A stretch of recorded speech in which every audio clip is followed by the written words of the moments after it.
Hello and welcome back. You're tuned into Revision Hub with Jazzy J. I will be continuing to look at family and household, which is an AQA A-level topic. Last video, we looked at childhood. Before we continue, on paper or flashcards, quickly jot down what you remember from my previous video. You will only know this if you did the following: if you revised, rested, tested, and repeated. You can pause the video to do this. If you do not remember anything, please feel free to go back to my previous videos. Aging population and much more. Key words before we begin. Life expectancy is the average a person is expected to live. For example, an individual born in the 1900s probably was expected to live by their 50s. I'm guessing this, so this is not accurate, but I'm just giving an example. Death rate is the number of deaths per 1,000 people per year. It is crucial to have that per 1,000 people per year, because if you do not have this information, then the marks will be deducted, especially if it's a 2-mark question, and that will be on an AS paper.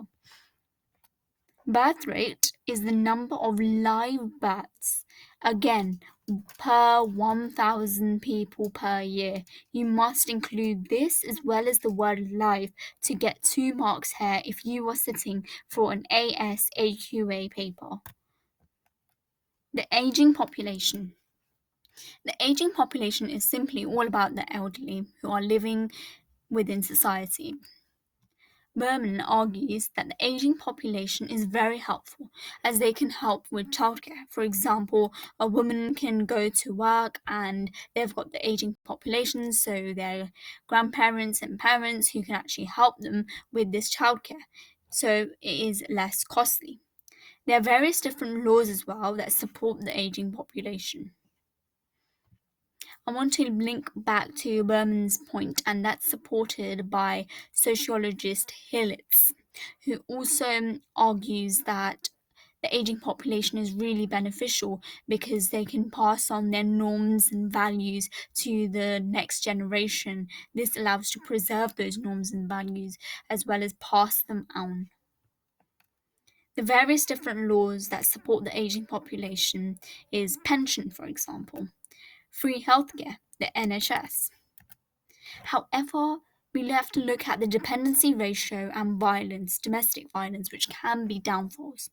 Dependency ratio is the ratio of who are dependent over non-dependent.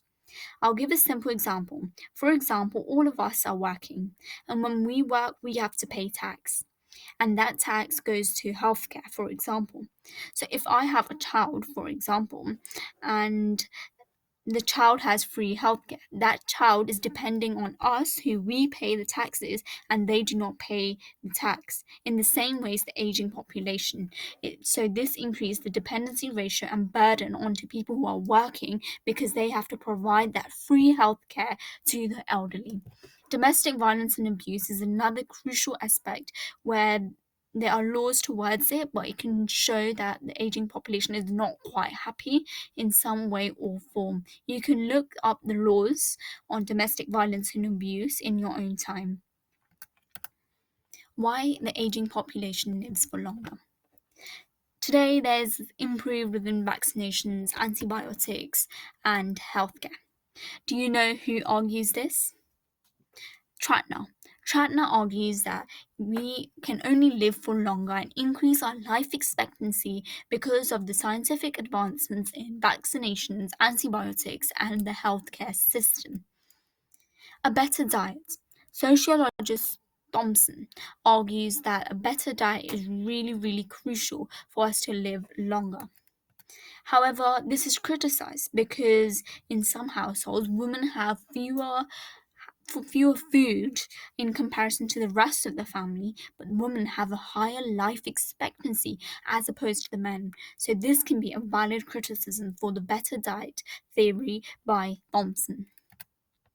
Less risky jobs. Today, there are less risky jobs. We don't have to mine or do those heavy duty labor. It's less risky, which means that we're more likely to live for longer. As a result, life expectancy increases, and this is why there's also a low infant mortality rate too, because there's vaccinations, antibiotics, better diets, postnatal clinics, child centeredness, which we looked at in a previous video.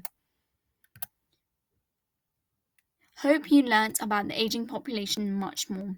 Next video we will look at domestic division of labour. Till then, revise, rest, test and repeat the content in this video and all other previous videos. This video might be very short to you and I wanted to try to make it a bit more detailed, but then I thought, okay, let me just make it as simple as possible so you guys can understand it better, because I think sometimes summaries work better than actually cramming all this content that we learn that's in books and textbooks, which I see quite frustrating.